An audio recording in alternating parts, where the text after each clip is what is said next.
you haven't seen How to Logically Survive the Backrooms, essentially it's designed to be as some sort of fake reality that tries to mimic ours, but instead of being identical, it is often infinite and mostly empty. And if none of what I just said makes sense, this essentially looks like this.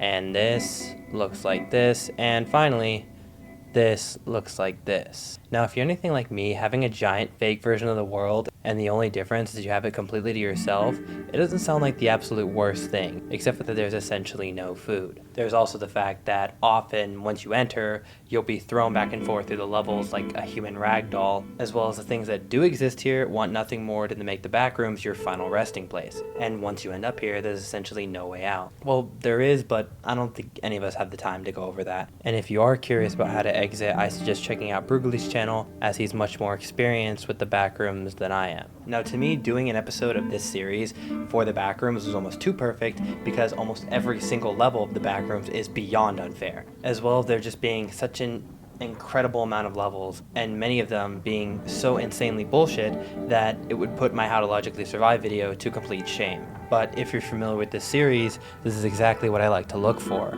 So this video is going to be going over all 2,000 of those levels and ranking the most overpowered, dangerous ones of them all. Which, I'm not gonna lie, covering 2,000 levels is going to take multiple parts. So make sure to consider subscribing to not miss out on the upcoming videos or to see the final ratings once I've gone through every level, as all of the videos are going to merge together when I'm done. Welcome back to the channel, I'm Mr.Mirage, and today I'm really excited to be covering the backrooms again and to have you guys here with me to go over the most unfair backrooms levels.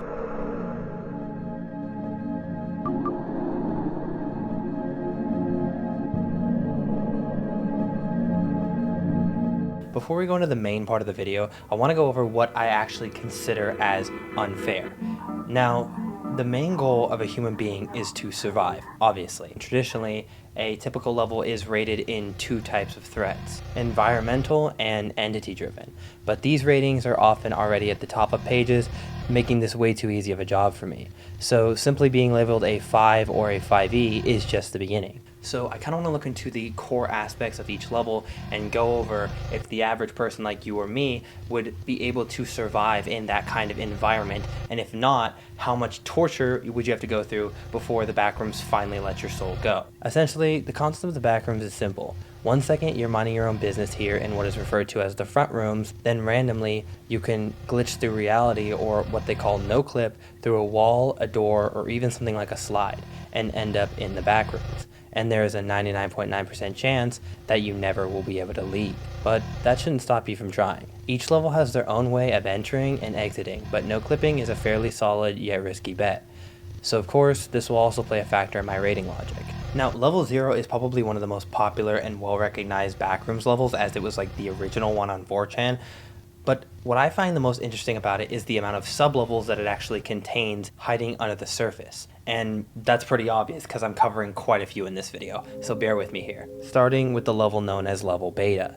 If you come across a hole in the floor of level 0, do not enter it, otherwise you will end up in level beta, which is classified as a hybrid level and a sort of fusion of all the sub-levels in level 0. This is the one and only entrance and exit to level beta.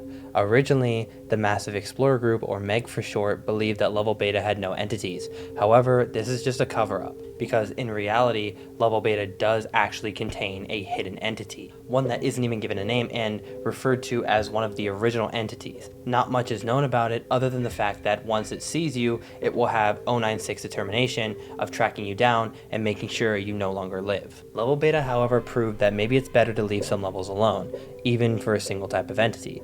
Even for a single entity. The fandom states that it is only defined to level beta, but not because it has to be.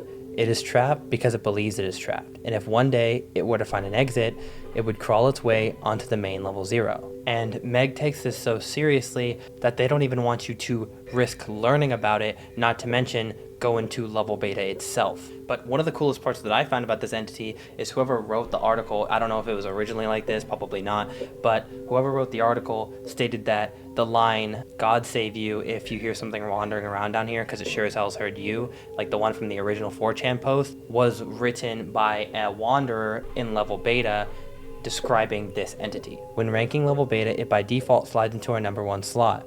but everything on this list is subject to change, so we will have to see how our next level fares. Level Fun is in itself an enigma. The fun room, as I like to call it, is one big illusion, even down to the entrance, which is often decorated with streamers and balloons, attempting to dive into some form of comfort, but in my opinion, that sort of thing backfires when you're trapped in a place like this. But let's say you disregard all of that and you run blindly into that door. What is going to happen? Well, when it comes to the fandom canon for Level Fun, it has made a very unique and, in my opinion, interesting change. Now, for those unfamiliar, Level Fun is described as a vast and complex network of rooms and hallways adorned with wallpapers of wildly varying colors and patterns. Most of this level is furnished with decor commonly found at party venues, often suited for children's celebrations in particular. Dining and picnic tables lined with plastic chairs populate almost every room, sometimes in such high numbers that it is difficult to navigate, many of which packed full of food, drink, and messily wrapped gifts. Essentially, it's birthday-themed hell. And to make matters worse, the entire level is controlled by an entity known by partygoers. Now, this is where the most controversial change comes into effect. Now, partygoers originally were simply these yellow, weird, trash bag looking things carrying balloons that roam Level Fun, and I don't think there is much more to it, although I didn't read the original article, so I'm not too knowledgeable. What I've always known is the newer version of them that are essentially the product of a human that's been infected with a virus known as sanguine festivus, or SFV for short. SFV is contracted and spread like the plague, and it's everywhere in this level.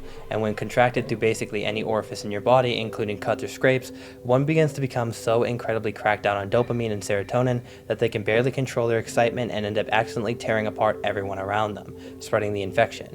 Following this, you turn yellow due to liver damage, causing jaundice in the skin, and eventually blind yourself and carve giant gashes into your eyes and mouth. So basically, SFV is the opposite of a fun time. To make things worse, you still retain your human consciousness. However, you're so dangerously unstable that often wanderer groups will exile you either to the level, or they simply will have mercy on you and put you down, which honestly seems preferable because Level Fun contains thousands of these things. Not to mention, huge parts of the level are flooded in murky water that is often infested with the virus, and if any of these things see you, they will often stop at nothing to infect you, first trying to act friendly and poisoning you with drinks and food they offer. But it's assumed that the more you refuse, the more persuasive they get in infecting you with the virus, often leading in you either being tackled and infected or being drowned in the water that is in the level. As you can tell, there isn't much of a win-win here. Now that we are starting to get into the ranking section of the video, I want to reiterate what I was talking about earlier on how I will not be ranking them purely off of their survival classes, and a lot of the times they're all over the place. But it goes without saying that most of the levels I'm going to be choosing are level 5 or Dead Zone, because it seems like a majority of them are just ones people made up and they don't actually define it on the wiki class page. So it goes without saying, all my rankings are just purely my opinion and are no way fact. With that being said, Level Fun is going to take our number 1 spot because it all comes down to how likely you are to die and how painful that death will be. If you contract SFV, you will die a slow and painful death over the course of 5 to apparently 25 years, forced in with a bunch of dopamine fiends, being forced to listen to the intolerable music of Level Fun for the rest of your life. Which, if you haven't heard, let me play a quick example of. Just kidding, I'm just kidding. This is not a cry for help, it's just a normal song. When it comes to the entrances and exits, both of the levels mentioned have obvious entrances and for the most part cannot be entered accidentally. However, when it comes to exiting Level Fun, as it is stated, they often have a huge clump of partygoers right next to the exit.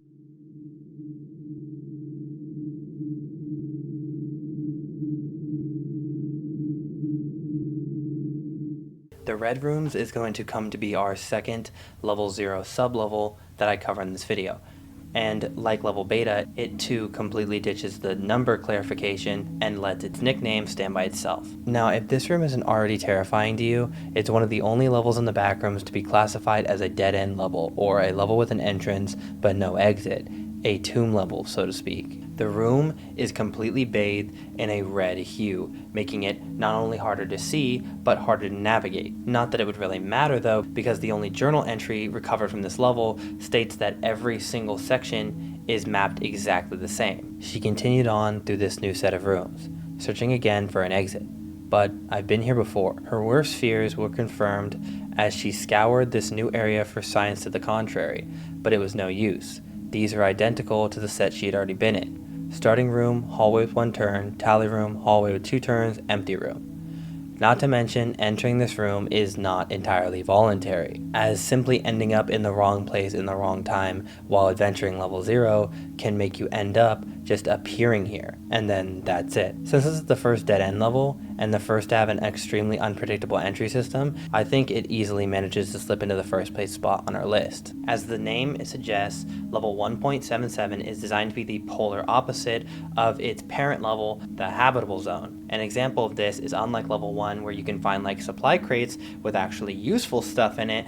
In this level, all you can find in crates are just disappointment and death. Well, mostly liquid pain and a item I've never heard of called Memory Flame that is essentially something that if you consume or smell, I think, it is able to erase all your memories, so that sounds fun.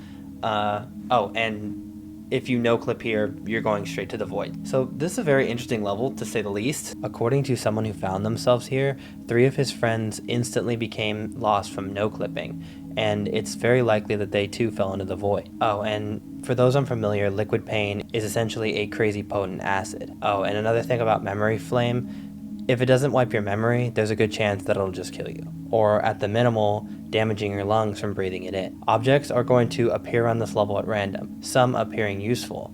They're all a trick, as they're either going to be incredibly hot or incredibly cold, making attempting to grab one of these things not the best idea. Shit, even staying in this area for prolonged amounts of time can give you headaches, dizziness, and will cause you to go completely insane a lot faster than some of the other levels in the Backrooms. Level 1.77 is split into 3 zones.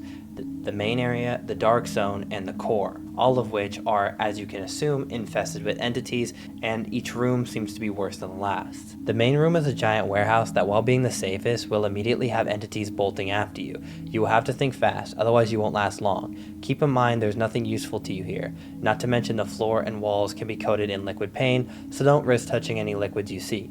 If you start running, however, you may end up in the dark zone, which is assumably a hallway drenched in darkness. Flashlights will not work here, and the lights you do see are so dim they're almost just serving to taunt you. But that doesn't mean the entities aren't still running up behind you. The suggested way out is to just run without thinking until you make it to the core.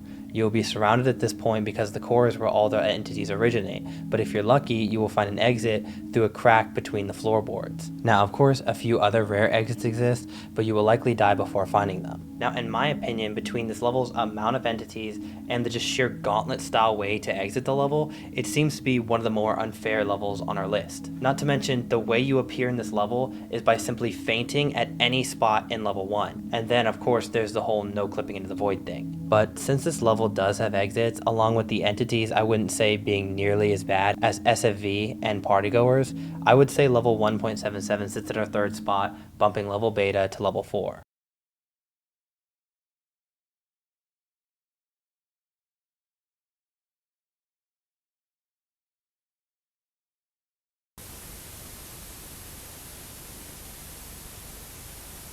Now, as I was looking through all the sub-levels of level 0, I managed to find one that came off as so unfair it's almost cruel, which would come to be labeled level 0.67, the lobby that went cold. And while there's like 0% chance that you enter this level on accident because of how intricate the entering process is, but if you do somehow end up in this level, you'll be thrown straight into hell, because it is so deathly cold, like negative 128 degrees cold, which for comparison, Antarctica, you know, the continent of literal snow and ice, averages negative 76 degrees in winter, which means this level is almost double as cold as an Antarctic winter. The wiki also makes it very clear that 0.67 structure is extremely dynamic, randomly going into what it calls the active period, contrasting to the stationary period where the level remains mostly still. And if this isn't bad enough, there's also a ridiculously bullshit entity known as the Lurker. The Lurker will be active in the dark, or as they call it, twilight zones of this level. And if you're within 200 meters of him, he soars through the damn walls at, I'm serious with this, 885,000 miles per hour, tearing you apart and devouring you whole. Now, yes, this is the real description on the wiki for the Lurker. Now, I feel like they made this entity so incredibly broken for a reason, because they don't actually expect it to be the thing that kills you. Like, being afraid of the lurker on this level is like jumping into the freezing cold Antarctic Ocean and then being like, oh, I'm afraid of a sea monster eating me. Especially because at these temps you will die of hypothermia in less than 10 minutes, getting frostbite in even less time. The only saving grace for this level is the fact that, how I mentioned earlier, how you can't enter it on accident. There is a long process that involves crawling through a vent for a certain amount of time, then turning around, crawling the opposite direction, and then walking through a door. So there's no chance that you enter this area on accident. Along with exiting it is almost as easy, as you can generally get out by no clipping through a wall, which, although this is a stupid method, desperate times call for desperate measures, and I just suggest running into random walls until one no clips. But regardless, these two factors are the only thing keeping this level from the number 1 spot. But it does easily snag number 2, as it is leagues above any other level when it comes to the quickest death and most dangerous entity.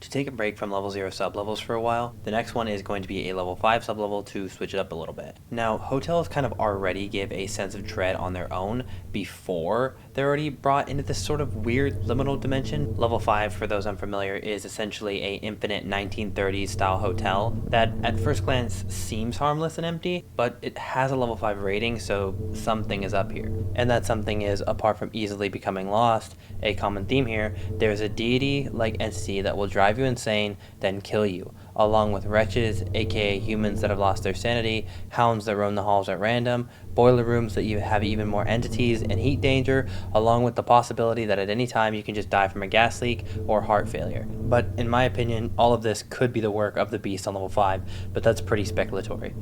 The beast will not immediately attack, rather instead towards this prey, making them lose sleep, causing them to go on the brink of insanity. Once this has been accomplished, the beast will materialize in front of its target and give them the opportunity to obtain endless resources, extraordinary power, and paradise, all in favor of working for him. But whatever you do, do not accept his offer. Those who do will find themselves being devoured. Now, after hearing all of this, you're probably thinking, how could this get much worse? Well, I'll tell you. Level 5.3, or Decaying Decadence, is the name of a sublevel that consists of a old decrepit mansion that seems to be entirely unstable and can collapse at any point in time, along with the whole place just being so incredibly unstable that there are holes and pitfalls in the ground that, if falling into, will lead you straight to the void. This room is almost pitch black, and you will constantly hear disembodied voices at random intervals around you. If you travel around enough, you will find the attic, which apparently nothing lives inside.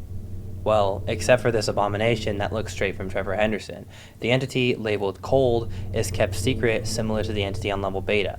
But this is because Cold can actually manifest itself to the location of anyone that knows its existence. Once it is there, it will run down and bash its skull into you until you're mangled and dead. It will then take you back to the attic, where you will stay. This thing follows you no matter what the level, as shown by the audio log, where Cold hunted down 2 wanderers. One of them had discovered it earlier, but currently they were on level 20. Also, it talks, which is absolutely hilarious to me.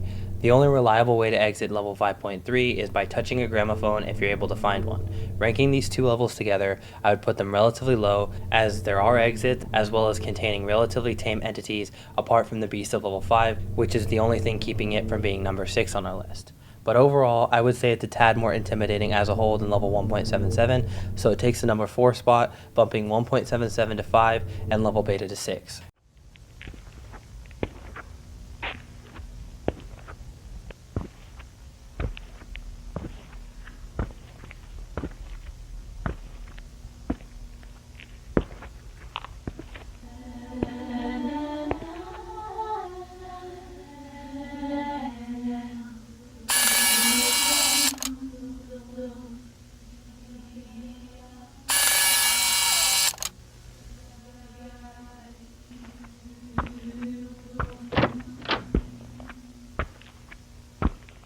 Now, for those already familiar with the Backrooms, you probably already know about level 6. And if not, it's essentially a pitch black building that is infested with wretches roaming the halls. And level 6.66 takes this a step further, as picture all of what I just said, except for on top of it, it's extremely cold. Not like the cold lobby cold, but cold enough to make you suffer for a little bit before you freeze to death. And it's just cold enough for you to still be able to hallucinate, which wouldn't be that bad, except for the hallucinations are specifically targeted towards you in a way that I'll explain later, but long story short, if you're not careful, they could lead to your death. And these voices become more dangerous during the blackout. The blackout, for context, is essentially when the already dark as fuck level gets way darker. You go from kind of being able to see to some total advanced darkness. And it stays like this for 3 hours. During this time, the voices in your head get louder and they start to sound like the loved ones that were in the life you used to know before you ended up in the Backrooms. Most people follow these voices as expected, and they lead you to the underground, a tunnel system where you will find warmth and security. Sounds nice. It's impossible to explore these areas because, for inexplicable reasons, they're flooded with boiling water. Go figure. And while you're probably thinking, well, if I feel boiling water, I'll just not step in it and turn around, which would be easy, except the voices lead you in while the water is at what you could call a low tide. So you become stuck down there, assuming that you are safe, and then suddenly the tide comes back and you drown in boiling water. So this level is a fun one, except it's fairly rare to enter and pretty easy to exit. Plus, technically there are no physical entities, assuming that you survive the blackout. So if you're knowledgeable, you could easily survive this level. So honestly, the worst thing about this level is that it's creepy as all hell. But this video isn't called the most disturbing Backrooms level, so it's going to be in the level 7 slot for now.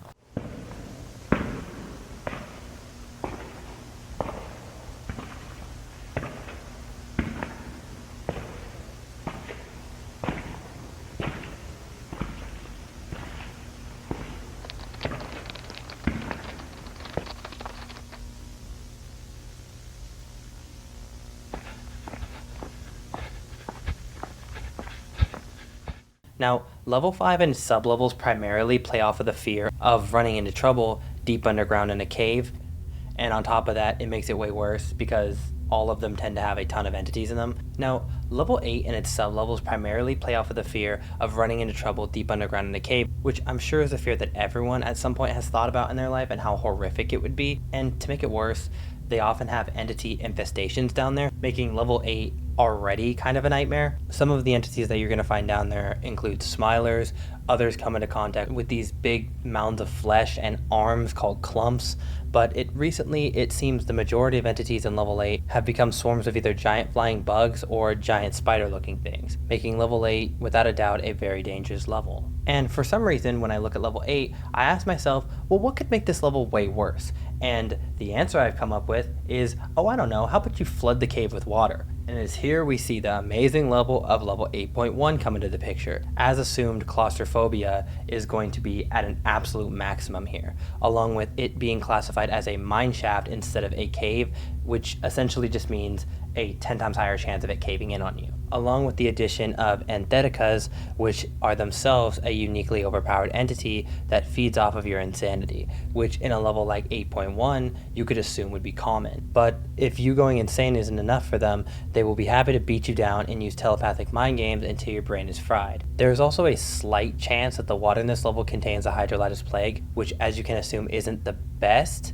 but compared to all the entities down here, the water seems like it's your best bet of survival. So as long as you're careful not to drown or drink any of the water, you should be safe, just kind of waiting in the pools. As for the exits, if you're lucky enough, you might be able to no-clip through the railroads in this level, but most of the time you're going to require some swimming and a lot of luck. The good news is you can avoid ending up here in general by just avoiding pools of water in level 8. Going back to our list, level beta seems way easier to navigate, along with having less of an entity threat and an easier exit. The hard to navigate spaces and entities also make it worse than 1.77 and 6.66. Level 8.1 also shares the instability of the Decaying Decadence, but it has more entities and is harder to exit and harder to navigate. However, the SFV virus style entities of level 1, along with it being super difficult to exit and there not really being any safe spaces like the water is in 8.1, I would say the 4th place spot is a fair placement for this one.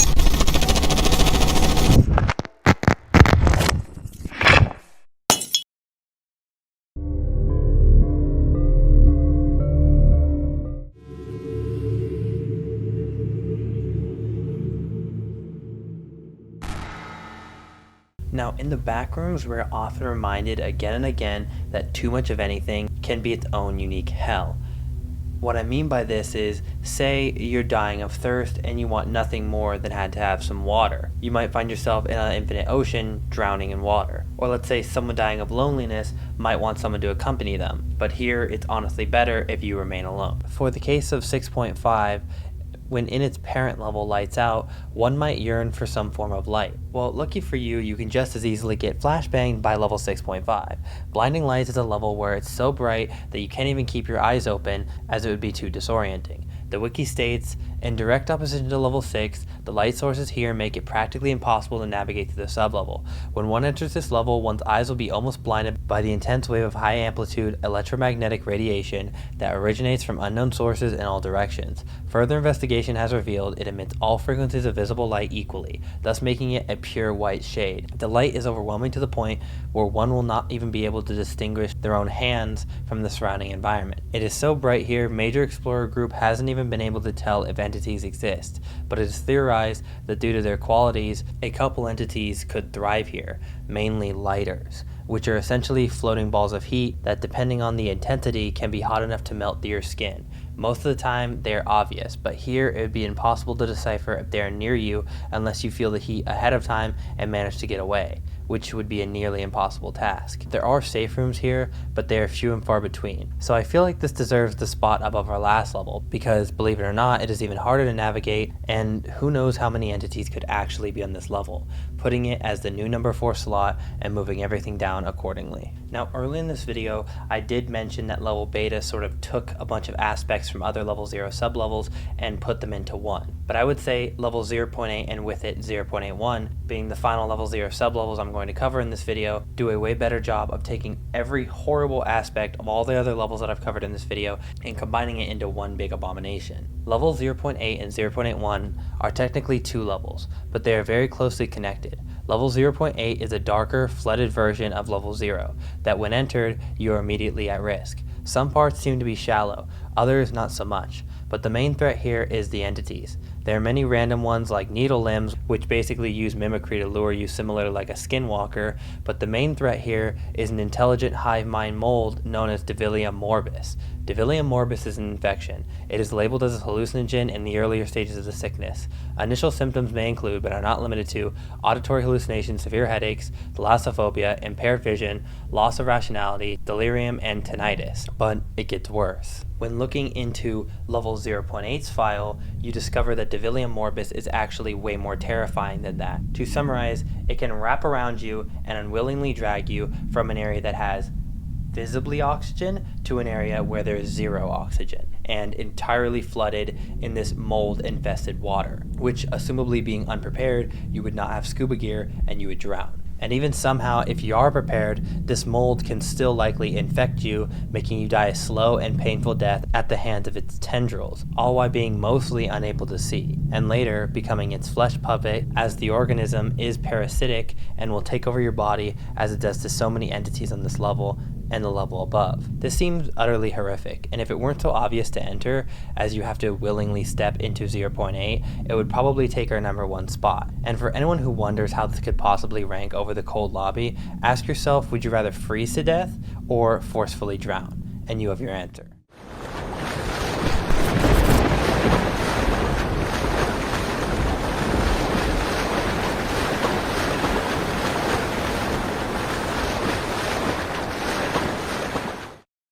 The concept of level 7 is it is an infinite ocean that spans in every direction and may or may not contain a giant sea monster beneath you.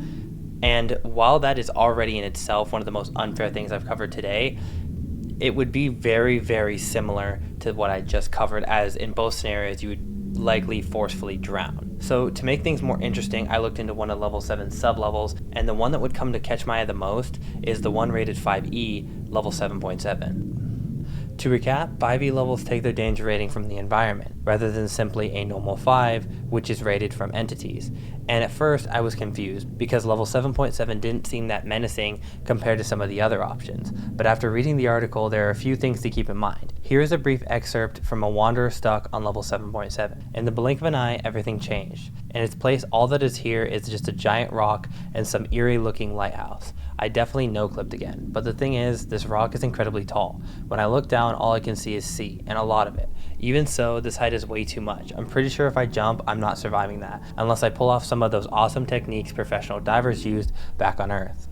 Now this excerpt kind of demonstrates how terrifying this level actually is, as you find yourself at the top of that rock, isolated, abandoned, and also way off the ground, which kind of inflicts a fear of heights and a fear of the ocean together, which just happen to be two of my worst fears, so this level is kind of my worst nightmare. Well, you're probably thinking, well, if you're up there and you have the choice to jump, why not just not jump? But the thing is, on the wiki, the lighthouse is described as gloomy and depressing, and the longer you're there, the more desperate you become, eventually needing food and water and turning one of the pipes. However, instead of water, blinding gas comes from the pipes, causing your eyes to bleed, and many other health defects causing you to have to flee the room or die from the gas. This causes most people to panic or become so desperate that they just jump off the lighthouse, which, if you're unfamiliar, jumping from water from that height feels like concrete, which would shatter your bones and you'd be unable to move as you drowned, becoming a truly shocking and disturbing fate of anyone who ends up in this island. The only method of exiting is through swimming through the water, a nearly impossible task. This level might as well be a dead end because there is basically no escaping. Now, being a level that is basically impossible to leave, it immediately overtakes the majority of the other levels. Not to mention, if you do die in this level, you would shatter whichever bone you landed on,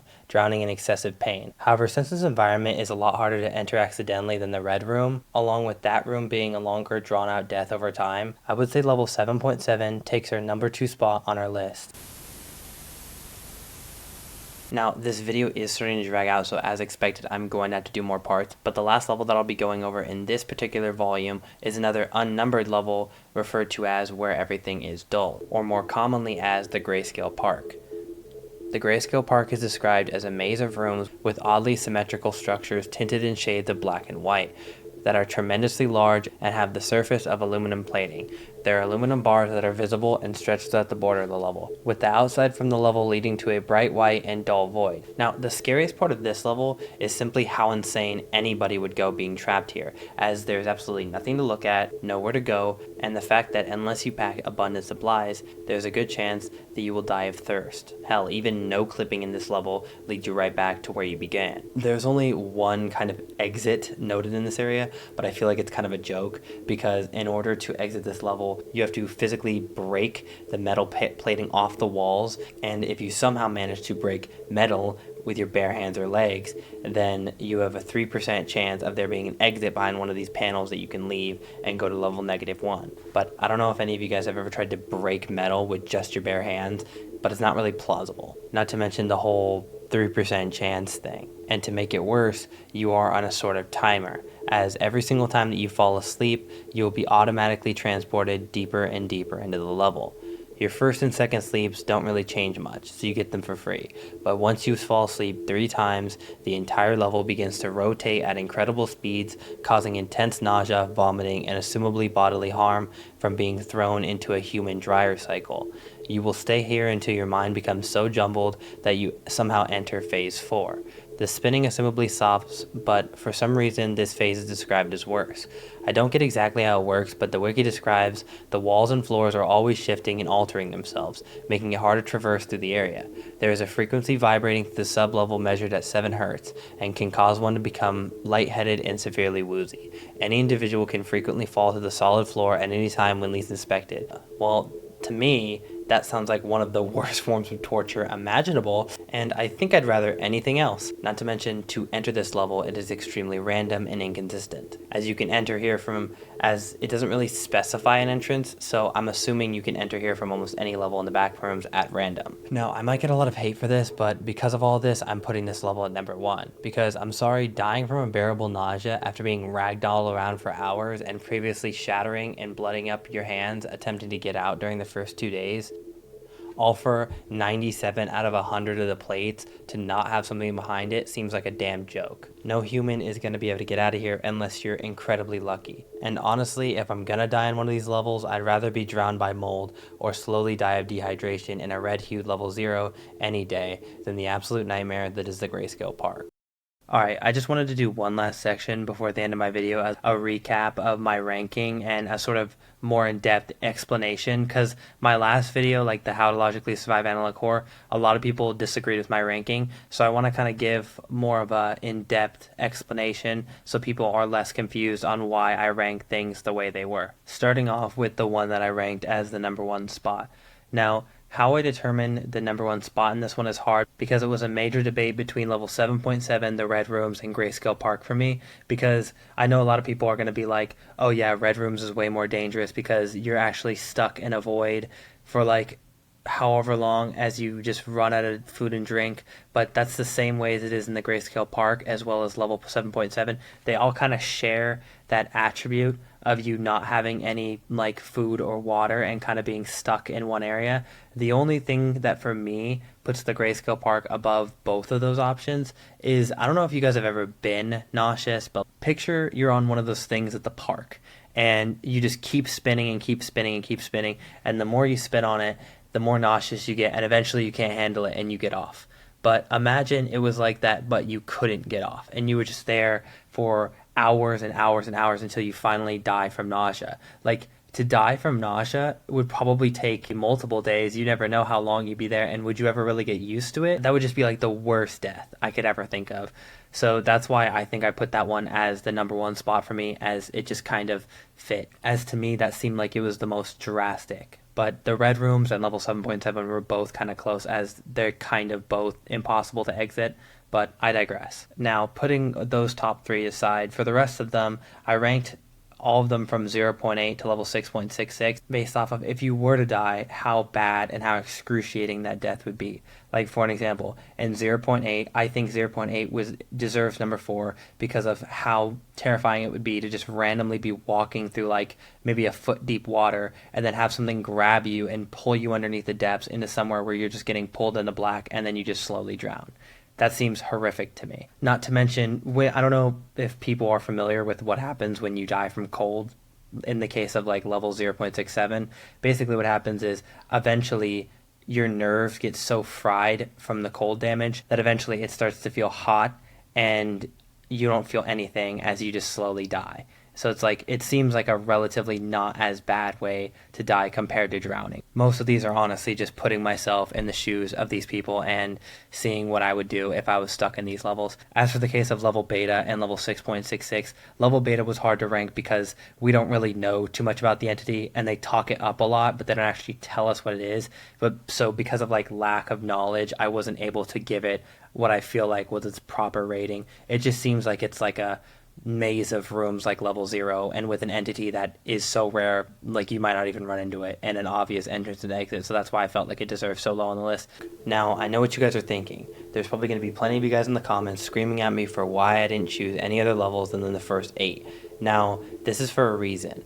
The Backrooms itself is an unfair hellhole full of plenty of unfair levels that I would deem overpowered, and so much so that 10 out of the 12 levels that I found in this first video were all in the first 8. So I figured that I would just stop it here and ask you guys down in the comments to see if you guys want to see me do videos continuing on to look for more levels that fit the same criteria. I definitely love the Backrooms more than any other form of horror media, so I think I'd be more than happy to go through each and every one of the levels and find the worst ones in them all. And then at the end, it'll be interesting because I will have found one level that ranks above all of the other ones. So if you don't want to miss out on my other parts along with any other horror content on my channel, make sure to consider subscribing, as it helps me justify slowly going insane as I talk into a camera at 2 a.m. for 3 hours. Well, that was quite an adventure. I'm sad to see you go, but don't worry, this doesn't have to be the last time we see each other. I got another cool video, just for you. Hurry, the video's almost over.